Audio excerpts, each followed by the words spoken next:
시위는 항상 알렉시스 토크빌이 이야기했지만 절망할 때 나오는 것이 아니라 희망을 가질 때 하는 것입니다.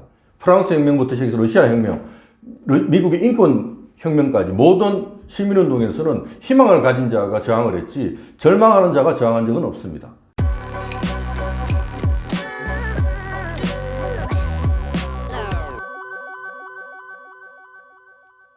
오늘의 초대 손님, 계명대학교의 한병진 교수님 모셨습니다. 안녕하십니까? 네, 안녕하십니까?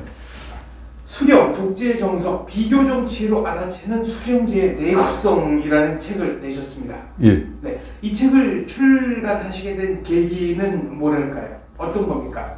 북한이 이제 개인 독재이고 수령이 절대 권력을 행사하는 나라인데 이 나라가 왜 변하지 않고 그대로인가? 그리고 왜 그렇게 안정적인가에 대해서 이제 제가 알고 있는 정치학, 경제학, 심리학을 이제 동원해서 이 문제를 한번 해결해 보자. 그런 의미에서 이제 그런 뜻에서 책을 쓰게 됐습니다. 북한 엘리트들 사이에 그 조정, 코디네이션이라는 개념을 중요하게 봐야 된다. 이건 무슨 얘기입니까? 권력에서는 줄을 잘못 쓰면 모든 것을 잃는 상황이 발생할 수 있습니다. 특히 독재 정치에서는. 그래서 자신의 개인적인 호불호가 중요한 게 아니라 누가 권력을 잡고 있고 누가 더 많은 지지를 얻고 있느냐에 자신의 선택을 맞추고 싶은 욕구가 절대적이다. 우리가 왜 카카오톡을 사용합니까? 모두가 카카오톡을 사용하기 때문에 사용하는 것입니다. 마찬가지로 독재 권력에서 왜 그들이 김일성을, 김정일을, 김정은을 그렇게 지지합니까? 속으로 좋아해서가 아니라 다수가 그들을 지지하기 때문에 나도 당연히 살기 위해서, 출세하기 위해서 지지해야 한다. 이것이 바로 조정입니다. 별다른 선택의 여지가 없기 때문입니까? 선택의 여지도 없고 적극적으로 그 선택에 맞추고 싶다. 다시 말해 카카오톡을 우리가 사용하는 이유가 카카오톡을 사용해야지 많은 사람과 연결될 수 있고 우리가 우측통행을 하는 이유가 좌측통행이든 우측통행이든 그 교통질서를 지키고 싶은 이유는 우리가 살기 위해서, 안전을 위해서, 북한에서는 출세를 하기 위해서, 적극적인 의미에서도 그들은 이제 조정을 한다라고 볼 수 있겠습니다. 박창옥이라는 인물에 대해서 아주 흥미진진한 얘기를 많이 쓰셨습니다. 예. 네, 소련파의 2인자였죠. 예. 이 인물이 왜 중요한 겁니까? 전형적으로 제가 제 논문 책에서 가장 중요한 이제 전제는 엘리트가 순진하다라는 것이고 순진해서 속았다. 속아서 왜 속느냐면 이제 독재자가 등 떠들어주고 손잡아주고 허벅지 만져주면서 스킨십을 하면은 이제 그게 혹하고 넘어가는 이제 그런 마음 때문에 다른 엘리트와 협력하기보다는 독재자에게 충성해서 혼자 출세를 할 수 있을 것이다라는 기대를 가지게 됩니다.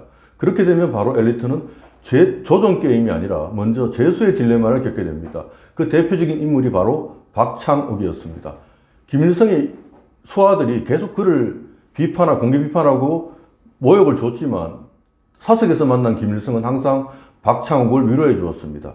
그래서 박창옥은 결정적인 순간까지도 김일성의 호의를 믿고 계속해서 기다렸던 것입니다. 그것이 가장 그의 큰 실책이었고 그 때문에 소련파는 쉽게 와해되었다고 볼 수 있습니다. 나중에 박창옥이 소련으로 탈출을 했죠. 예. 소련에서 술잔을 기울이면서 회한에 찬 얘기를 했다는 건 무슨 얘기입니까? 이제 돌이켜보면 그들이 김일성이 잘해주겠다는 말을 믿고 자기들끼리 똘똘 뭉칠 생각을 못하고 김일성이 충성하면은 어떻게 권력의 한 자락이라도 얻지 않을까 하는 기대로 서로 질투하고 반목하고 정보를 숨기고 이런 것들 때문에 김일성에 대항할 수 있는 힘을 잃었다. 이제 그런데 그 자체가 근데 권력 투쟁에서는 한번 실수를 하면은 두 번째 기회가 없다는 것. 그걸 그들은 몰랐던 것입니다.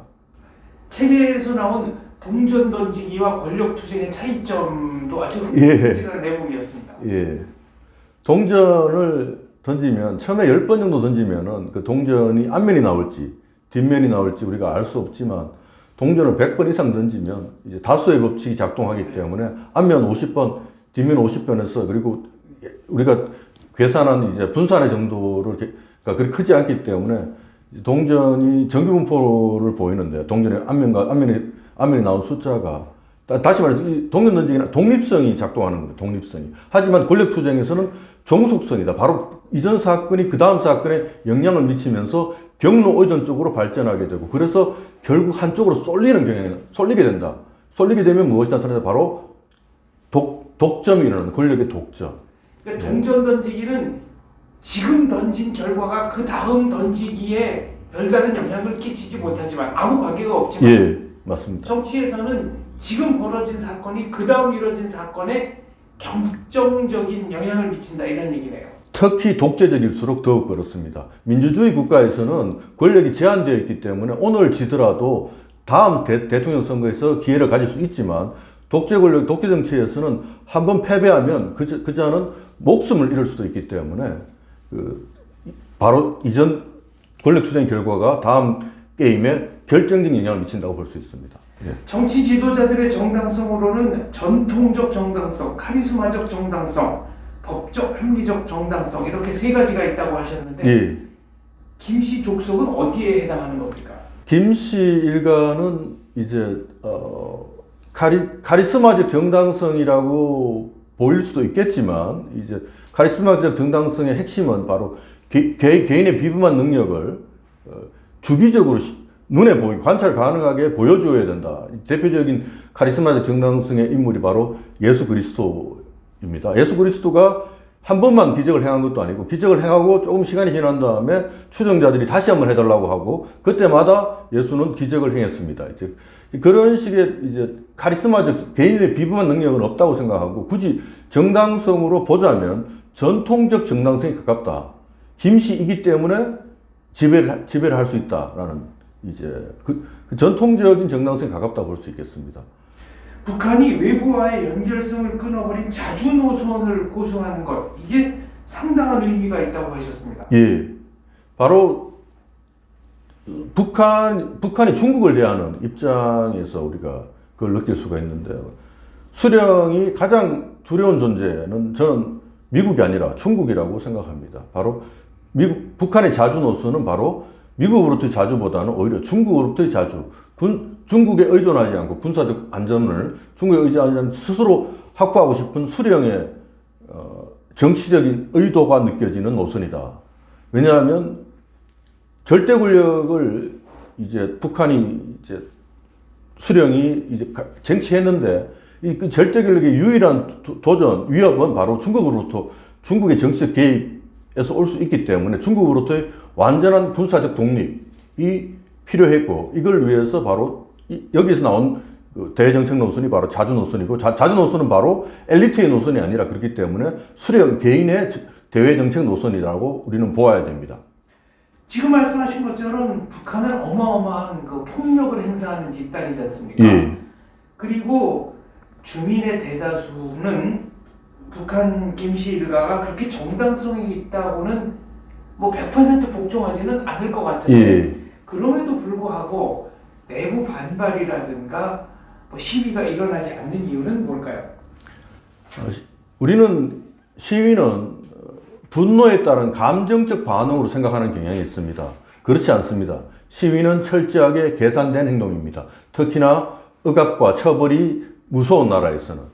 다시 말해서 많은 사람들 입장에서 북한이 지금 현재 행사하는 국가폭력과 처벌의 강도를 놓고 봤을 때 시위는 계산적으로 똑똑한 선택이 아니기 때문에 사람들은 합리적으로 저항을 포기하고 있는 상태입니다. 왜 합리적 저항이 안 되는 걸까요? 계산을 해보면은 바로 딱 나오는 겁니까? 예, 계산을 하면 바로 나오는 것도 있고 두 번째로는 제가 테러 연구에 관심 있는 이유가 바로 그건데 테러 정치학자들이 가장 힘들어하는 정치 행위 중에 하나가 자신의 목숨을 희생해서 정치적 목표를 달성하기 위한 자살 테러인데 보통 자살 테러에서 가장 중요한 조건이 구경꾼의 존재이거든요. 구경꾼이 있어야 된다는 건데 북한에서는 구경꾼도 없는 정말로 자살 테러는 자살에 불과한 그런 상황이기 때문에 자살 테러마저 없다. 가끔씩 용감한 사람마저 나올 수 없는 완전한 감시와 억압 그리고 단절의 사회이기 때문에 시위가 없는 것이다. 시위는 항상 알렉시스 토크빌이 이야기했지만 절망할 때 나오는 것이 아니라 희망을 가질 때 하는 것입니다. 프랑스 혁명부터 시작해서 러시아 혁명, 미국의 인권 혁명까지 모든 시민운동에서는 희망을 가진 자가 저항을 했지 절망하는 자가 저항한 적은 없습니다. 네, 경제적으로도 바닥을 쳤다가 올라갈 때 혁명이 일어났지 예, 나락으로 갈 때 혁명이 일어난 적은 없습니다. 예, 맞습니다. 네. 그렇다고 본다면 지금 북한에서는 시위를 하다가 걸렸을 때 치러야 하는 그 처벌에 대한 위험, 그 비용이 성공했을 때 비용에 비해서 너무 낮다 이런 말씀이시네요. 너무 낮고 성공의 처벌의 비용도 너무나 높고 그다음에 성공 가능성도 너무나 낮기 때문에 가능성 곱하기 처벌의 가능성을 이 모두를 고려했을 때 혁명의 기대값이 마이너스다라는 것이고 특히나 저는 최소한 연좌제만이라도 폐지가 된다면 용감한 사람이 나올 수도 있지만 자기 한 목숨 희생하려고 하는 사람들은 있을 수 있겠는데 자기 때문에 많은 사람들이 옆에 있는 사람들이 희생당하는 것에 대한 괴로움 이런 것들까지 고려하면 길거리로 나와서 공개적으로 다른 사람들이 볼 수 있는 행동을 한다는 것이 쉽지 않을 것이다. 최근에 어떤 세르비아의 민주화 운동가는 칠레의 이제 혁명과 민주화 시위를 예를 들면서 최소한 북한에서도 천천히 걷기 정도는 할 수 있지 않을까라는 것을 어떤 책에서 적고 있었습니다. 저는 이제 그 문장을 보면서 북한에서 만약 서너 명이 의도적으로 길에서 천천히 걷는다. 그들에게 무슨 일이 벌어질 것인가? 바로 총살형이 내려질 겁니다. 칠레에서는 천천히 걸었습니다. 시민들이. 피노체트에 저항하는 시민들이 천천히 걸었고 택시 기사들이 시속 10km, 20km로 천천히 운행했습니다. 하지만 이러한 사소해 보이는 벨라루스에서는 벨라루스 시민들은 공원에 모여서 12시에 아이스크림을 먹었습니다. 이런 시위마저도 북한에서는 불가능하다. 그것이 북한이 버티는 힘이고 이건 수령 입장에서는 아주 현명한 처사이다라고 저는 개인적으로 정치학자로서는 보고 있습니다. 예. 지금 말씀하신 사례들이 아주 사소하지만 연대성을 증명할 수 있는 행위였다 이런 뜻이죠. 그렇습니다. 혁명이나 정치적인 행위에서 가장 중요하게 고려되는 사항은 계산이라고 앞서 말씀드렸다시피 계산에서 가장 중요한 이제 계산 변수는 바로 성공 가능성. 그 가능성을 결정하는 또 그 핵심 요소가 무엇이냐 하면 바로 얼마나 많은 사람들이 참여할 것인가에 대한 기대. 아직까지 벌어지지 않았지만 숫자가 얼마나 될 것인가의 기대가 중요한데 그 기대를 그 숫자를 예상할 수 있는 가늠하기 위해서 우리는 스스로 다른 사람과 공개된 행동을 통해서 자신의 의도를 보여주어야 되는데 그 행위 자체가 북한에서 철저하게 너무나 위험한 행위이기 때문에 우리가 얼마나 되는지, 우리가 많은지 적은지에 대해서 아무도 알지 못한다. 그것이 아주 곤란한 점이다. 다시 말해 우리 속마음, 아무리 내가 방에서 수령 독재 반대, 수령 때려잡아야 된다라고 아무리 속으로 외쳐도 그 마음을 다른 사람들이 들을 수도 볼 수도 느낄 수도 냄새 맡을 수 없기 때문입니다. 북한에서는 이제 처벌을 당하면은 행위자뿐만 아니라 행위자의 가족, 뭐 친구, 지인까지 다 예. 처벌을 받지 않습니까? 그런데 이제 교수님 책에 보면은 독재자 입장에서는 처벌 비용이 상당히 낮은 것도 문제가 된다. 시위가 일어나지 않는 문제다. 예를 들어 지금 그 북한 전역에 정치범 수용소를 만들어 놨기 때문에 수감자 한두 명을 더 집어넣는다고 해서 독재자 입장에서는 비용이 상승하지 않는다 이런 얘기였습니다. 맞습니다. 이건 무슨 뜻입니까? 국가 폭력, 국가 감옥, 이 국가라는 자체는 공공재적인 특징을 가지고 있습니다. 제 강의에 그 학생이 들어와서 청강을 부탁하면 제가 막을 이유가 없습니다. 왜냐하면 그 학생이 들어온다고 해서 강의 생산 비용이 증가하는 것이 아닌 것처럼 오히려 늘어나는 건 없죠. 늘어나는 거 없는 건 맞습니다. 그처럼 감옥에 100명이 들어가 있는 상태에서 마지막 한 명을 더 집어넣는다고 해서 거기서 발생하는 추가 국가의 처벌 비용은 없다라는 겁니다. 이미 국가는 만들어 놨고 국가를 김일성과 김정일이 좋은 국가를 만들어 놓았기 때문에 김정은은 그 국가를 지금 이제 이용하면 되는 거, 그 국가를 이용하는데 따로 더 들어가는 비용, 다시 말해서 지배 한계 비용이 거의 없다. 그렇기 때문에 북한의 경제가 어렵다고 해서 북한의 국가 지배가 약화될 이유는 없다라고 볼 수 있습니다. 지금 좋은 국가라고 표현하신 거는 독재자의 입장에서 독재를 펼치기에 모든 시설이 다 갖춰졌다 이런 얘기네요. 맞습니다. 보통 우리는 독재 국가는 억압 능력이 뛰어난 국가를 원할 것이라고 예상하지만 아프리카나 많은 중앙아시아 국가들을 보면 오히려 독재자가 국가를 파괴해버립니다. 많은 나라에서는 독재자는 국가를 두려워합니다. 왜냐하면 국가가 쿠데타나 독재자에 반대하는 그 무력적인 능력을 동원할 수 있기 때문에 고의적으로 국가를 파괴하고, 왜냐하면 국가를 건설하는 데는 장기 투자 사업이기 때문에 돈이 많이 들어가는데 그 돈을 국가 건설에 쓰기보다는 오히려 그 돈을 캘리포니아나 스페인 해안가에 그 부동산 투자에 해버리고 자기도 언제든지 떠나려고 준비가 되어 있는 나라들이 대부분 독재자들의 행태입니다. 하는데 그런데 이제 김일성과 김정일이 그 국가를 이미 만들어 놓았기 때문에 이 김정은은 그런 이제 고민을 할 필요가 없는.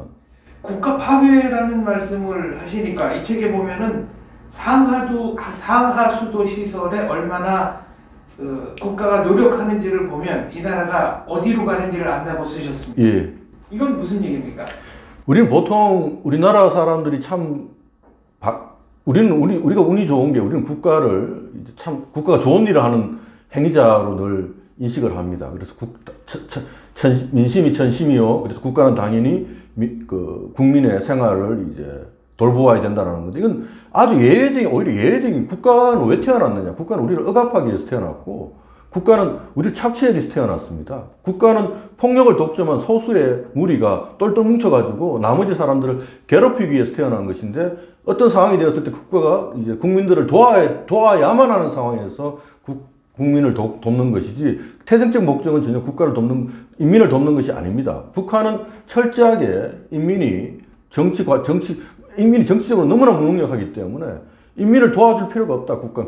북한의 국가는 국가의 태생적 목적에 아주 걸맞게 행동하고 있다. 그 대표적인 것이 제대로 된 상하수도를 통한 깨끗한 물의 공급이 별로 없다. 대부분의 비민주주의 독재 국가에서 벌어지는 공통적인 현상입니다. 많은 젊은 어린 아이들이 북한을 비롯해서 많은 가난한 나라에서 아이들이 배탈로 수인성 질병으로 배탈 나서 죽습니다. 예.